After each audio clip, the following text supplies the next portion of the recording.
ജാനിയുടെ ഫ്ലാറ്റിൽ. എൻ്റെ മെറിൻ ടീച്ചറെ, സാറ് ക്ലാസ് എടുക്കുമ്പോൾ ആ മുഖത്തു നിന്നും കണ്ണെടുക്കാൻ തോന്നില്ല. ഞങ്ങളുടെ ക്ലാസ്സിലെ ഒന്നും പഠിക്കാത്ത മാധവിന് വരെ സാറിൻ്റെ ക്ലാസ് ഇഷ്ടമായി. മാത്സ് ഇത്രയ്ക്ക് സിമ്പിളാണെന്ന് സത്യത്തിൽ സാറ് എടുത്തപ്പോഴാണ് ഞങ്ങൾക്ക് മനസ്സിലായത്. മയൂരിനെ പറ്റി പുകഴ്ത്തി പറഞ്ഞുകൊണ്ടിരിക്കുകയാണ് തമ്പുരുമോള്. മെറിനാണെങ്കിൽ ചപ്പാത്തി പരത്തിക്കൊണ്ടിരിക്കുകയാണ്. മെറിനും തമ്പുരുമോളും ഡൈനിങ് ടേബിളിലാണ് ഇരിക്കുന്നത്. ജാനി അടുക്കളയിൽ ചപ്പാത്തിക്കുള്ള ചിക്കൻ കറി വെക്കുന്നു. മയൂരിനെ പറ്റി തമ്പുരു വാഴ്ത്തി പാടുന്നതൊന്നും ജാനിക്ക് പിടിക്കുന്നില്ല. മനസ്സിലെ ദേഷ്യം മുഴുവൻ കറി ഇളക്കുന്നതിൽ തീർത്തുകൊണ്ടിരിക്കുകയാണ് ജാനി. തമ്പുരു പിന്നെയും പുകഴ്ത്തിക്കൊണ്ടിരിക്കുകയാണ്. മയൂർ സാറിൻ്റെ ക്ലാസ് കേട്ടുകൊണ്ടിരിക്കുമ്പോൾ ക്ലാസ്സിലൊരു മുട്ടുസൂചി വീണാ വരെ അറിയും. കുട്ടികളെല്ലാവരും അത്രയും ശ്രദ്ധിച്ചാണ് സാറിൻ്റെ ക്ലാസ്സിലിരിക്കുന്നത്. കുട്ടികൾക്ക് മനസ്സിലാകുന്ന രീതിയിൽ കഥയൊക്കെ പറഞ്ഞ സാറ് ക്ലാസ് എടുത്തു തുടങ്ങിയത്. പക്ഷേ ഇത്രയും സിമ്പിളായി മാത്സ് ക്ലാസ് എടുക്കുന്ന ആരെയും ഞങ്ങൾ ഇതുവരെയും കണ്ടിട്ടില്ല.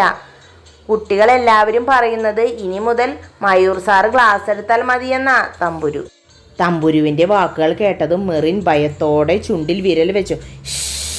മിണ്ടാതിരിക്കാൻ ആക്ഷൻ കാണിച്ചു. എന്നിട്ട് ഇടക്കണ്ണിട്ട് അടുക്കളയിലേക്ക് എത്തി നോക്കി. എൻ്റെ പൊന്നു തമ്പുരുമോളെ, ഒന്ന് പതുക്കെ പറ. നിന്റെ ചാക്കോ ജാനി കേൾക്കണ്ട. അവളെങ്ങാനും കേട്ടാൽ ഈ ഫ്ലാറ്റ് പിടിച്ച് തിരിച്ചു വയ്ക്കും മെറിൻ. അതെ, കേൾക്കാൻ വേണ്ടി തന്നെയാ പറയുന്നത്. ചിലർക്കൊക്കെ ചില വിചാരമുണ്ട്. അവർ ആര്യഭട്ടയാണെന്ന്. മാത്സ് അറിയാമെന്ന അഹങ്കാരം. ഇത്തിരി പോന്ന ഞങ്ങളെപ്പോലുള്ള ചെറിയ കുട്ടികളുടെ അടുത്ത് ചാക്കോ മാഷ് കളിക്കാൻ ചിലർ വരും. മൂക്കില്ല രാജ്യത്ത് മുറിമൂക്കൻ രാജാവ് പോലെ.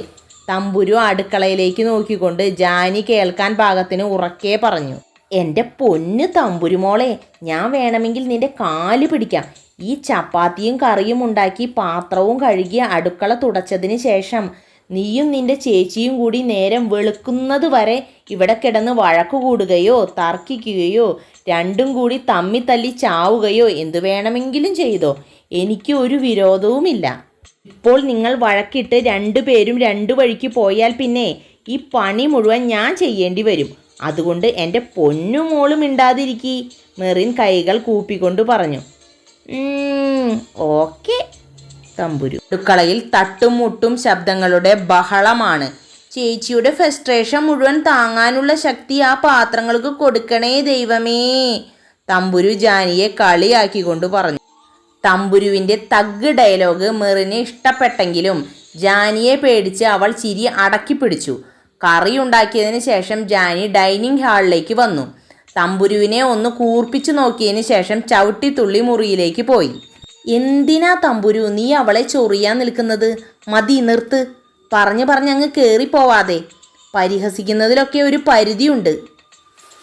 ഞാൻ പരിഹസിക്കും. എൻ്റെ മനസ്സിന് സമാധാനം കിട്ടുന്നത് വരെ ഞാൻ പരിഹസിക്കും. ക്ലാസ് ടെസ്റ്റിൽ മാർക്ക് കുറഞ്ഞു പോയെന്ന് പറഞ്ഞ് ക്ലാസ്സിലെ എല്ലാ കുട്ടികളുടെയും മുന്നിൽ വെച്ച് ഒരു മനസാക്ഷി പോലും ഇല്ലാതെ ചേച്ചി എന്നെ അപമാനിച്ചത്. വലിയ പഠിപ്പിസ്റ്റാണെന്നാ വിചാരം. കുട്ടികളുടെ മനസ്സറിഞ്ഞ് ക്ലാസ് എടുക്കാൻ കഴിയണം മയൂർ സാറിനെ പോലെ. ഒരു ദിവസം കൊണ്ട് തന്നെ സാറ് ഞങ്ങളുടെ മനസ്സിൽ ഹീറോയായി. സാറ് ഇനിയും ക്ലാസ് എടുക്കാൻ വരണേ എന്നാണ് എല്ലാ കുട്ടികളുടെയും ആഗ്രഹം. എന്നാൽ ചേച്ചി ക്ലാസ് എടുക്കുമ്പോഴോ ഈ ജാനകി ടീച്ചർ ക്ലാസ്സിൽ വരാത്ത ദിവസം കുട്ടികൾക്ക് സന്തോഷമാണ്. മതി, നിന്റെ തള്ളു നിർത്തിയിട്ട് എന്നെ ഈ ചപ്പാത്തി ചുടാൻ സഹായിക്ക് എന്ന് പറഞ്ഞ് മെറിൻ എഴുന്നേറ്റു. കൂടെ തമ്പുരുവും. രണ്ടുപേരും അടുക്കളയിൽ പോയി ചപ്പാത്തി ചുട്ടു. ഭക്ഷണമെല്ലാം തയ്യാറാക്കി ഡൈനിങ് ഹാളിൽ കൊണ്ടുവച്ചു. 1-2 പ്രാവശ്യം ഭക്ഷണം കഴിക്കാൻ ജാനിയെ വിളിച്ചിട്ടും തിരിച്ചൊരു മറുപടിയും ഇല്ലാതെ വന്നപ്പോൾ മെറിൻ എഴുന്നേറ്റ് മുറിയിലേക്ക് ജാനിയെ വിളിക്കാൻ പോയി. മുറിയിൽ ആ സമയം തകൃതിയായി ഫോൺ വിളി നടന്നുകൊണ്ടിരിക്കുകയാണ്. ക്ഷമിക്കുന്നതിലും ഒരതിരില്ലേ? സ്കൂൾ സ്വന്തമാണെന്ന് കരുതി എന്ത് തെമ്മാടിത്തരവും ചെയ്യാമെന്നാണ് അയാളുടെ വിചാരം. എൻ്റെ ക്ലാസ്സിൽ കയറി ഇന്ന് ക്ലാസ് എടുത്തത് തന്നെ ഏറ്റവും വലിയ തെറ്റാണ്. ഇങ്ങനെ പോയാൽ അധിക നാൾ ആ സ്കൂളിൽ ഞാൻ നിൽക്കില്ല. നീ ഒന്നും പറയണ്ട. നീ എന്തിനാണ് അയാളെ ന്യായീകരിക്കുന്നത്? തനി വഷളനാണ് അയാൾ. ഞാൻ ഇന്നലെ പറഞ്ഞില്ലേ, ആ മോളി ടീച്ചറുടെ അടുത്ത് തട്ടിയും മുട്ടിയും എല്ലാം നിന്ന് ഡബിൾ മീനിങ് വെച്ചുള്ള സംസാരമായിരുന്നു. മറ്റുള്ളവർ കാണുന്നുണ്ട് എന്ന ഒരു ചിന്തയും അവർക്കുണ്ടായിരുന്നില്ല എന്നൊക്കെ പറഞ്ഞ് ആരോടോ ഫോണിൽ സംസാരിക്കുകയാണ്. നീ ഭക്ഷണം കഴിക്കാൻ വരുന്നില്ലേ എന്ന മെറിൻ്റെ ശബ്ദം കേട്ടതും ജാനി അല്പം പരിഭ്രമത്തോടെ ഫോൺ മറച്ചു പിടിച്ചു. നിങ്ങൾ കഴിച്ചോ, ഞാൻ പിന്നെ കഴിച്ചോളാം. ജാനി. ജാനിയുടെ വാക്കുകൾ കേട്ടതും മെറിൻ മറുത്തൊന്നും പറയാതെ തിരിച്ചുപോയി. ഡൈനിങ് ടേബിളിലെ ചെയറിലിരുന്നു. ചേച്ചി വന്നില്ല അല്ലേ? എനിക്കറിയായിരുന്നു ചേച്ചി വരില്ല എന്ന്. ഞാൻ മയൂർ സാറിനെ പറ്റി പൊക്കി പറയുന്നതൊന്നും ചേച്ചിക്ക് ഇഷ്ടമല്ല.